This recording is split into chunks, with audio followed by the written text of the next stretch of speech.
I exposed my wife's betrayal and left her. Nearly 30 years later, I received the most shocking reminder from her. Hey everyone, if you love wild life stories, hit like, subscribe, and drop a comment. Trust me, you won't want to miss this one. Let's dive in. Let's rewind to the late 80s. Picture a young guy, fresh into adulthood, working his ass off in a small but decent auto repair shop in San Diego. That was me, just a guy with grease-covered hands, a love for classic cars, and a dream of building something stable. I wasn't rich, but I was responsible. I had a decent apartment, a reliable truck, and enough sense to keep my life in order. Then came Lisa. Lisa was everything a guy in his early 20s could want: blonde, bubbly, and just the right amount of wild. We met through a mutual friend at a house party. She worked as a server at a high-end steakhouse, pulling in solid tips, and she had this magnetic energy that made her the center of every room she walked into. She was funny, smart enough to hold a conversation, and man, was she good at making you feel like the only guy in the world. I was hooked. Classic mistake number one. We started dating, and at first, things were amazing. She'd show up at my shop with lunch, leave me little notes on my dashboard, and we'd spend weekends cruising along the California coast in my rebuilt '69 Camaro. She was the type of girl who always wanted to go: weekend trips to Vegas, nights out at expensive bars, random road trips to nowhere. She loved excitement. I figured she just had a free spirit. Turns out, she just hated standing still long enough for people to see who she really was. The first red flags? I ignored them. One time, she borrowed my truck to run errands, and came back nearly 5 hours later, smelling like a mix of whiskey and expensive cologne that wasn't mine. When I asked her about it, she laughed it off, saying her coworker had spilled a drink on her at work, and she went out after for a couple of quick drinks to unwind. I told myself I was being paranoid. Then there were the phone calls. She'd take them in the other room, her voice dropping just low enough that I couldn't make out what she was saying. If I asked, she'd roll her eyes and say it was just her friends, and that I was being controlling. Back then, I didn't know the term gaslighting, but looking back, I was getting a damn masterclass in it. Then came the money issues. Lisa was always a little too comfortable spending money that wasn't hers. She had a decent paycheck, but it disappeared faster than it should have. There was always some reason she was short on cash: a slow night at work, unexpected bills, needing new tires. At first, I covered her here and there, thinking we were building something together. That was another classic mistake. Despite all this, I proposed. Yeah, I know. In 1992, I took her to Big Bear Lake, set up a cabin getaway, and popped the question under the stars like some damn movie. She said yes, crying and hugging me like I was the best thing to ever happen to her. For a while, I really believed that. We got married in a small ceremony, nothing too fancy. Her parents pitched in for a nice reception, and I put a down payment on a house. Everything seemed fine for a while. But cracks have a way of showing, and by 1994, those cracks were turning into full-blown fractures. Lisa had taken on a new job as a night manager at some trendy new bar in town. More money, she said. Less stress, she said. But what it really meant was that she was never home when she should have been. I worked early mornings, she worked nights, and before I knew it, we were two strangers passing each other in the hallway. I should have been more suspicious when she started coming home late, later than even her shifts would reasonably end. But every time I asked, she had an answer. A perfectly reasonable excuse. Work ran late. Someone called in sick. A drunk customer got aggressive, and she had to wait for security to clear it up. Always something. One night in late 1994, she didn't come home at all. Not until 7 a.m. the next morning. I was sitting on the couch, staring at the door when she walked in, looking just a little too put together for someone who had supposedly been at work all night. She smelled like men's cologne again, her makeup was still flawlessly intact, and her work uniform? Not a wrinkle in sight. She acted like nothing was wrong, kissed my cheek, and went straight to bed. That moment stuck with me. But instead of confronting her, I did what I had always done. I let it go. I convinced myself I was just being insecure. That was my biggest weakness. I always gave her the benefit of the doubt, even when the truth was staring me right in the face. But that was about to change. Because just a few weeks later, on January 24th, 1995, everything came crashing down. And it happened on her damn birthday. January 23rd, 1995. It was a regular Monday night, except it wasn't. It was Lisa's birthday, and I had a plan. A big one. I'd been sitting on this secret for a month, a trip to Hawaii, all expenses paid, and an antique white gold wedding ring that I had saved up for. The trip was booked through her mom, who was a travel agent, and she had been in on the surprise. She and Lisa's dad had kept their mouths shut, playing along while I planned everything down to the last detail. The idea was simple. She'd get home from work, I'd tell her to pack a bag, and we'd be on a flight the next morning. No stress, no warning, just the perfect romantic getaway to bring us back together. At least, that's what I thought. Lisa had been working late more often, which wasn't surprising anymore. She was supposed to be home by 12:30 a.m. at the latest, but by 1 a.m., I was still sitting alone in our living room, watching the clock. Not the first time. 1:30 a.m. I called her workplace. No answer. 2 a.m. I paced. I tried to tell myself she'd walk through the door any minute, with some excuse about getting caught up at work. 3 a.m. By now, I was cycling through emotions: anger, worry, exhaustion. But mostly, I just felt stupid. Because deep down, I already knew. I knew where this was heading. 4 a.m. Silence. No calls. No messages. No footsteps on the porch. Then, at exactly 5 a.m., I heard it. A vehicle pulled up outside. Not my car, because she had taken my damn car to work, but another engine, idling just out of sight. I looked out the window. At first, I didn't see anything. But then I caught movement in the dim glow of the streetlights. There she was. Lisa. Climbing out of some guy's truck. I froze. My stomach dropped. There was no mistake about what I was seeing. She wasn't just getting dropped off by a friend. This was different. The way she hesitated before stepping onto the sidewalk.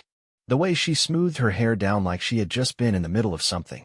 The way she glanced around before finally walking toward our house, like she was checking to see if the coast was clear. I wasn't supposed to be awake. I was supposed to be dead asleep, none the wiser.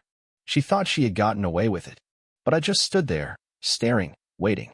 The truck didn't drive off right away. The guy, whoever he was, waited. A long, slow pause before he finally pulled away from the curb and disappeared down the street. I barely registered the sound of her keys jingling as she unlocked the front door. I didn't say a word. I didn't even move. I just sat there, watching her. She stepped inside, took one look at me, and froze. That was it. That was the moment. The moment where the entire illusion of our marriage shattered. And then, shit hit the fan. I wasn't thinking straight. I wasn't calm. I wasn't measured. I was furious. Years of doubt, excuses, and ignored red flags had just crashed into reality, and I lost it. I grabbed the first thing I could, our damn landline phone, and threw it. Hard. It smashed into the window, shattering glass everywhere. That's when things got out of hand. Lisa screamed. The neighbors woke up. I heard dogs barking. But the part that really mattered? The cops showed up. By 5:30 a.m., I was in handcuffs. Let me be clear. I never laid a finger on her. Never even got close. But apparently, smashing a phone hard enough to break a window was enough for the police to step in. They asked questions, took one look at the shattered glass, and assumed the worst. The officer standing in front of me gave me the whole, "You need to calm down, sir" speech while his partner pulled Lisa aside to talk to her separately. I half expected her to start spinning some lie, to act like a victim, but she didn't. She just stood there, silent, avoiding my gaze like the coward she was. Then the cops did something I wasn't expecting. They let me go. No charges. No arrest. Just a warning that I needed to cool off. But then, they turned to her and said, "You have 5 minutes to pack a bag and leave." That's when I laughed. She had my car parked God knows where, and she wasn't about to tell me where it was. But that didn't matter. They weren't asking, they were telling. She had 5 minutes. And just like that, she was out. I watched her walk out of our house for the last time, escorted by 2 officers like the cheating, lying mess that she was. And here's the kicker. Remember the Hawaii trip? The $14,000 vacation that I had booked as a surprise? Well, guess what? I couldn't even get my money back. Her own mother had booked it for me, and even she couldn't fix it. So you know what I did? I called up my best friend and told him, "Happy early anniversary, buddy. You and your wife are going to Hawaii." That ring? The white gold, antique wedding ring I had planned to give her? I smashed it with a hammer right in front of her. And let me tell you, that was worth every penny. After Lisa walked out of my life, I thought that would be the worst of it. I figured the hardest part was catching her in the act, that once she was gone, things would slowly go back to normal. Yeah, not even close. The thing about betrayal? It doesn't just break your heart, it rewires your entire brain. I didn't just lose a wife that night. I lost my ability to trust anyone. I'd always been the type to believe the best in people, but now, every laugh, every late-night excuse, every "I love you" felt like a lie waiting to happen. For a long time, I just existed. I went to work, kept my head down, and ignored anything that even remotely resembled a relationship. I wasn't about to be some sob story who cried into his beer every night, but I sure as hell wasn't looking for love again. Not after what Lisa did. I kept myself busy. I threw myself into my job at the auto repair shop, working overtime, taking on extra projects, anything to keep my mind from wandering. I started fixing up old cars just for the hell of it, mostly as an excuse to stay in the garage late into the night, where I didn't have to think about anything but engines and grease-stained hands. I stayed single. Not because I couldn't get a date, I just didn't care. Every time someone tried to set me up, I made an excuse. A guy at work said I needed to get back out there, but what was the point? I wasn't about to go through that again. For years, I kept my walls up.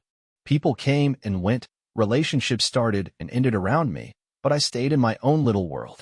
Safe. Alone. And I told myself that was just the way it had to be. Then, in 2001, I met Sarah. It happened in the most random, ordinary way possible. No dramatic love story, no fate stepping in at the perfect moment. Just a Saturday morning at a local diner, where I was drinking my coffee and avoiding eye contact with the world.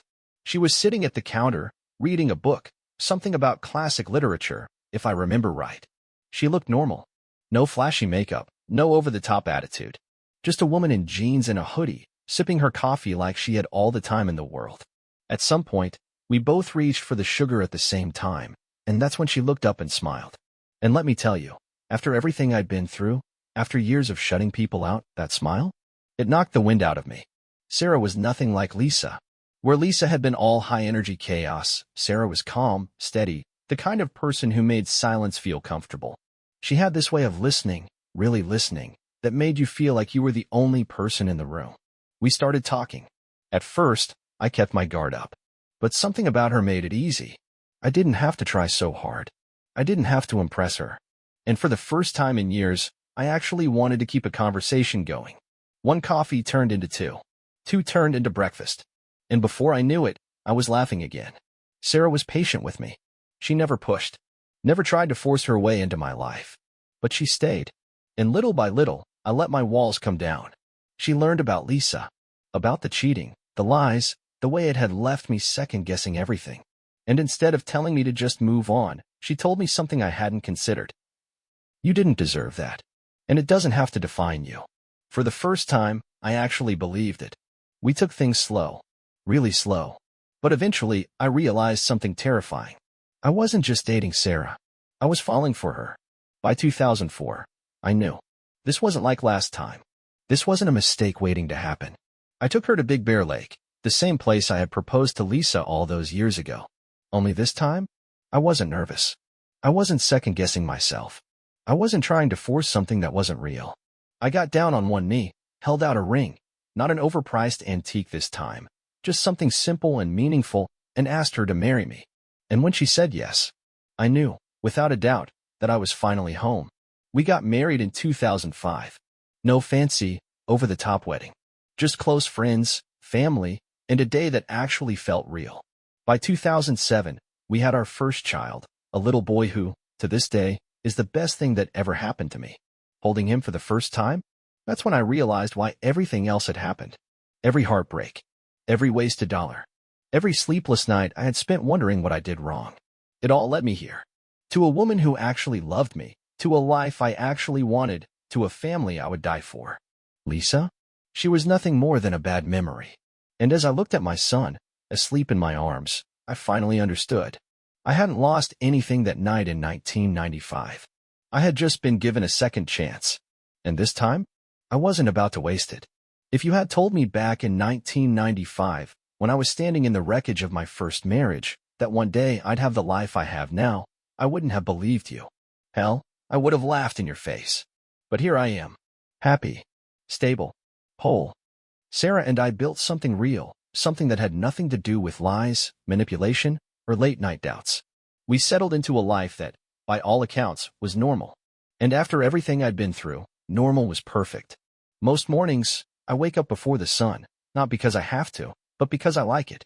I make coffee, sit on the porch, and watch the world wake up. No chaos. No stress. Just quiet. Sarah wakes up an hour later, and we do the little dance that all married couples do. She steals my coffee. I pretend to be annoyed, and we spend a few minutes just talking before the day really starts. Our son, Ryan, is 17 now. Born in 2007, he's a high school senior, which means mornings are a mix of trying to wake him up for school and wondering how a human being can sleep through 5 alarms. The usual dad stuff. I still run my own auto repair shop, a place I built from the ground up. It's nothing fancy, but it's mine, and it puts food on the table. Sarah works as a freelance editor, which means she spends a lot of time reading books and telling me why Hollywood keeps ruining good stories. Our days are predictable. Work. Dinner as a family. A couple of beers on the back deck while Ryan talks about whatever teenage nonsense is on his mind. And every single day, I remind myself. I almost didn't have this. I almost let one terrible person ruin me forever. But she didn't. It was a Thursday evening, right after dinner. February 2024. I was sitting in the living room, half watching some football game, half scrolling through my phone, when I saw it. A Facebook friend request. Now, I'm not the type to add random people. My Facebook is pretty much just family, a few old friends, and my coworkers. But this wasn't some random bot account. The guy's name didn't ring a bell. No mutual friends. But the message? That stopped me cold. Hey, I've been trying to find you for a long time. I don't know if this is the right person, but I really hope it is. Please message me back when you can. I stared at it for a long time. Something about it just felt off. It wasn't spam. It wasn't some weird scam. There was a weight to those words, like whoever sent them had been searching for me for years. I looked at his profile. A guy in his late 20s. Lived in Texas. Not much information beyond that. Just a couple of pictures, a dog, a truck, and some old posts that didn't tell me much. But something in my gut told me this wasn't just some random internet stranger. I had no idea who he was, but something told me he knew exactly who I was. The message sat in my inbox for a while before I could bring myself to say anything about it. There was something unsettling about it, something that made my gut tighten in a way I couldn't ignore. It wasn't just some spam message or a random stranger trying to sell me something. This person had been looking for me for a long time, and that thought alone sent a chill down my spine. That night, after dinner, I brought it to Sarah. She was clearing the table when I walked into the kitchen, phone still open to the message. I explained what had happened, how I had received a Facebook request from a man I didn't know, how his message felt personal, like it carried weight, like there was history I wasn't aware of. I told her I didn't recognize his name, didn't have any mutual connections, and had no idea what he wanted. Sarah took the phone and looked through his profile. She was always the rational one, the one who thought things through instead of acting on impulse. Her expression was calm, focused, as she scrolled through the sparse details of his account.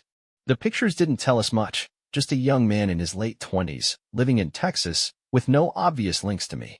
But something about the message struck her too. She asked if I planned to respond. I wasn't sure.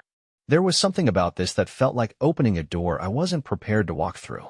But deep down, I knew ignoring it wouldn't make it go away. If this man had been searching for me for years, he wasn't going to disappear just because I refused to acknowledge him. That night, I sent a short response, letting him know I had seen his message and asking how he knew me. And then, we waited. It didn't take long for him to reply. His name was Jake, and he had been searching for me for a long time. He admitted that reaching out like this might seem overwhelming, but he had something important to tell me. His words carried a sense of hesitation, like he wasn't sure how I would react. I kept my own responses brief at first, still unsure where this was going.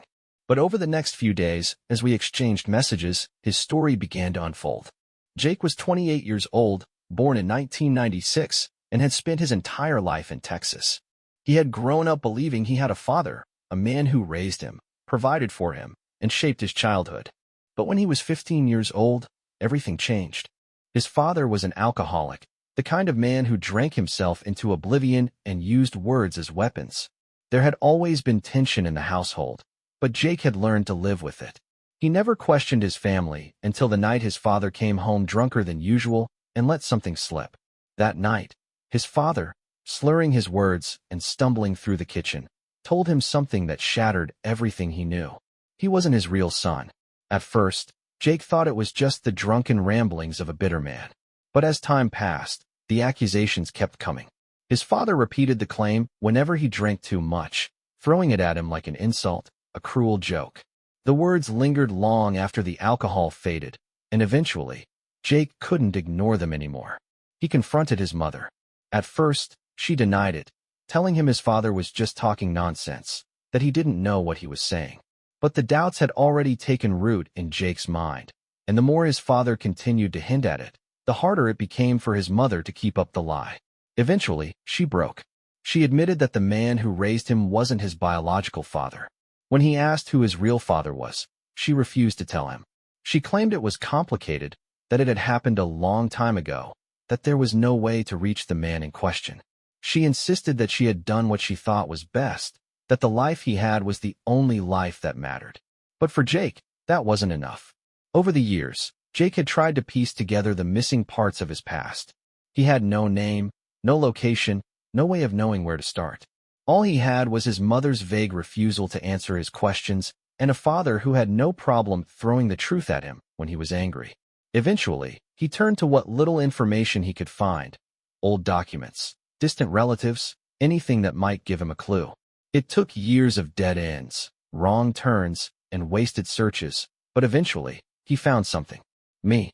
And now, after all this time, he wanted to meet. I sat on the couch, phone still in my hands, completely frozen. I could feel Sarah watching me, waiting for my reaction. The weight of what I had just read felt crushing, like a tidal wave I hadn't seen coming. If what Jake was saying was true, then my past had just changed forever. For 28 years, I had lived my life without knowing that somewhere out there, a child I never knew existed had been growing up, searching for answers. The thought alone made my head spin. I didn't know how to feel: angry, shocked, betrayed, confused. But one thing was clear. This wasn't something I could ignore. Sarah stayed by my side as I picked up the phone again, my hands feeling heavier than before. There were so many questions, so many emotions I wasn't prepared for. But one thing was certain. I needed to meet him. And so, I sent the message that would change everything. The flight to Texas felt longer than it actually was. Maybe it was the weight of what was waiting for me on the other side. I had spent days going over what I would say, how I would react, how I would even begin to process what was happening. But no amount of preparation could have changed the fact that I was about to come face to face with a son I never knew existed, and the woman who had stolen that truth from me. Sarah had wanted to come with me, but I told her this was something I needed to do alone. She understood, but before I left, she made me promise one thing. No matter how hard it got, don't let anger make my decisions for me. Easier said than done. When I stepped into the small diner where Jake had asked to meet, my heart was pounding harder than I cared to admit. I scanned the room, and then I saw him. Jake sat in a corner booth, hands wrapped around a cup of coffee, looking just as nervous as I felt. But the second our eyes met, something inside me shifted. I saw myself in him. Not in a dramatic, movie-style realization, but in the small things. The way he furrowed his brows when he was deep in thought. The way his jaw tensed like he was holding back words. The way he looked lost, like he wasn't sure if this was real or if I was going to turn around and leave before we even spoke. I walked over and sat down across from him. Neither of us spoke at first. It was like standing at the edge of a cliff, trying to decide whether or not to jump. Then, slowly, the conversation started. Jake told me everything. How he grew up believing his father was just that, his father, until the drunken confession that flipped his world upside down. He described the fights, the denial, the way his mother had tried to hold onto the lie until it finally unraveled in front of him. He told me about the years he spent searching, the frustration of running into dead ends, the way he almost gave up, until one day, my name showed up. I sat there listening, my stomach in knots, because every single part of his story led back to one person. Lisa. And that was the moment I knew. This wasn't just about meeting Jake. It was about confronting her. The last time I had seen Lisa was in 1995, when she was being escorted out of our home by the police. I had spent years thinking of her as nothing more than a mistake I survived, a chapter one had ripped out of my life and burned. But as I drove to the address Jake had given me, I realized that no matter how much time had passed, she had never really disappeared. She had just buried the truth somewhere else. Lisa lived in a small, worn-down house on the outskirts of town. The moment I pulled into the driveway, my hands clenched the steering wheel so tightly my knuckles went white. And then, she walked outside. I barely recognized her. Time had changed her, worn her down in ways I wasn't expecting. The confidence, the charm she had always used as a weapon, it wasn't there anymore. There was no fake sweetness, no pretending. The second she saw me step out of my car, her face fell. She knew why I was here. The first words out of my mouth weren't angry. They weren't filled with accusations or insults. I just asked her why. Why she had lied. Why she had kept Jake from me. Why she had stolen 28 years of my son's life from me. Lisa didn't answer at first. She just looked away, like she couldn't bear to meet my eyes. Then she sighed, shoulders sagging under the weight of a story she had probably spent years avoiding. She admitted that she had known Jake was mine from the beginning. She admitted that when she found out she was pregnant, she was too ashamed to tell me.